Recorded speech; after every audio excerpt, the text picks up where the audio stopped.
Have you ever wondered how saints formally become saints? Think of some of your favorite saints. For me, Saint Therese of Lisieux, Mother Teresa, Saint Carlo Acutis, a very recent one. Think of them and how they did not become saints overnight. Maybe when they passed away, they went straight to heaven, but they weren't canonized overnight, not right away. Have you ever wondered about how that canonization process actually works? Well, if you're interested, tune in because I'm going to tell you how it works. There are three major steps when it comes to becoming a saint. There's the servant of God, blessed, and canonized saint. Those are like the three statuses you can be.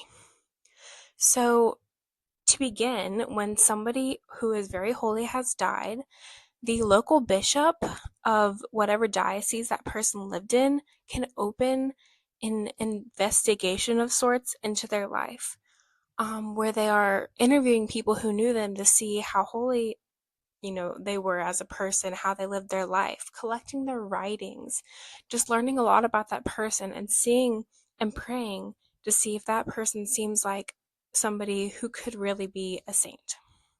So the local bishop will do this. And usually this process doesn't start till at least 5 years after that person has died, although there can be exceptions. For instance, when Mother Teresa died, the Pope made an exception to let Mother Teresa be start the process of being investigated for sainthood less than 2 years after she died. So the Pope can make exceptions, although usually it's at least 5 years. So basically, after the bishop has done investigation on this candidate, he will submit that information he found if he thinks this person could be a saint to the Vatican's Congregation for the Causes of Saints. Now, this congregation is part of the Vatican's Curia, and they work out of the Vatican City in Rome. The Congregation of the Causes of Saints can choose to either reject or accept the application, and if this application is accepted, the person is called Servant of God. If the evidence of the person's cause is favorable, it is presented to the Pope, who approves the Servant of God's candidacy for sainthood and declares the person venerable. Now, all servants of God become venerable unless they are martyrs. Because if someone is a martyr in the Catholic Church, we believe that they go straight to heaven.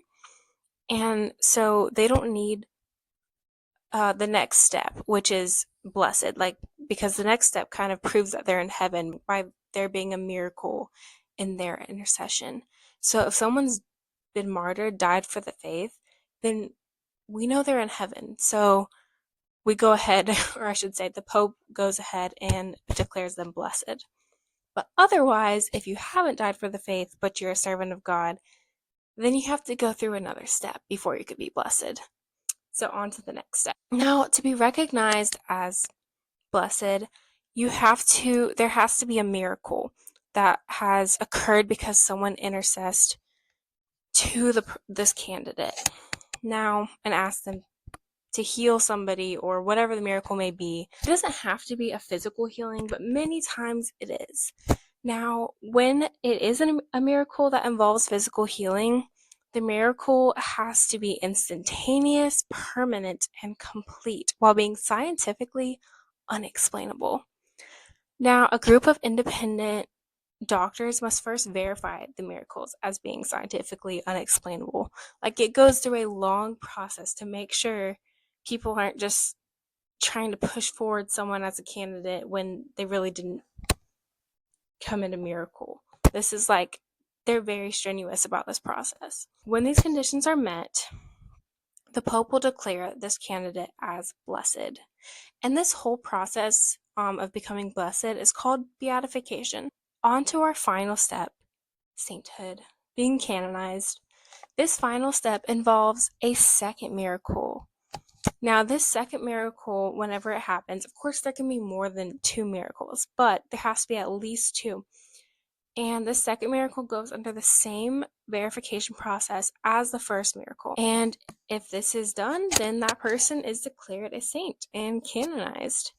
And this person is usually ascribed a feast day, which is typically the date of death, and they are commemorated each year and added to the church calendar. Now, to close off, I just want to mention one really helpful article I researched, which you can totally check out if you want to learn more about this process. It's called How to Become a Saint, and it is on the Catholic Online website. It's literally just called Catholic Online. And that's how it works. I hope that this video helped you understand the process of canonization a little better. And now that you know how it's done, I hope it helps you just like when you hear about the word servant of God or blessed just thrown around, now you know, oh, they're in the first or second process of sainthood. Like now you understand maybe a little better all these terms that are just mentioned in the Catholic faith. All right. I hope you have a lovely day. Bye.